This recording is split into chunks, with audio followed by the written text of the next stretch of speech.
আসসালামু আলাইকুম, welcome back to my another blog video. তো আপনারা সবাই কেমন আছেন অবশ্যই কমেন্টে জানাই যাবেন, আর সবাই একটু প্লিজ সাবস্ক্রাইব করে পাশে থাকবেন, ধন্যবাদ। আমি মূলত গেছিলাম বাহিরে বাহিরে আমি রাত করে প্রায় প্রায় ঘুরতে যাই, রেগুলারে বলতে গেলে।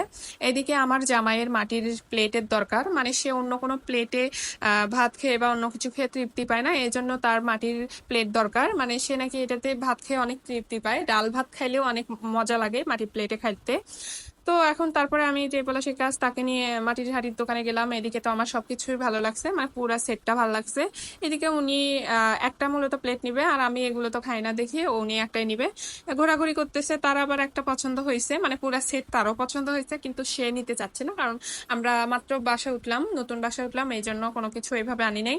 তো তা আমি পরে বললাম যে তুমি এই প্লেটটাই নিয়ে নাও, সে এই প্লেটটা নিচ্ছে। দেন আমরা আবার ঘোরাঘুরি করে দেখতেছি, আমাদের পুরো ওই সেটটাই পছন্দ হয়েছে, আমাদের চিন্তা ভাবনা পুরাটাই নিব। এদিকে আমি বলতেছি যে আমাদের জায়গা নেই, আমরা কোথায় রাখবো।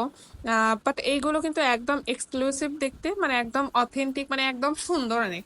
এক কথায় আমি বলে প্রকাশ করতে পারবো না।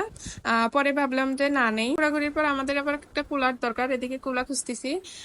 কুলাটা দাম অনেক চাইছিল, এই জন্য মূলত কুলাটা নেওয়া হয় নাই। দেন আমি এখান থেকে সবকিছু দেখতেছি, বাট আমার এটার খুব প্রয়োজন ছিল, এই জন্য এটা নিলাম, 20 টাকা মাত্র। যাই হোক, ভিডিওটা এখান থেকে, সবাই ভালো থাকবেন, সুস্থ থাকবেন, আল্লাহ হাফেজ।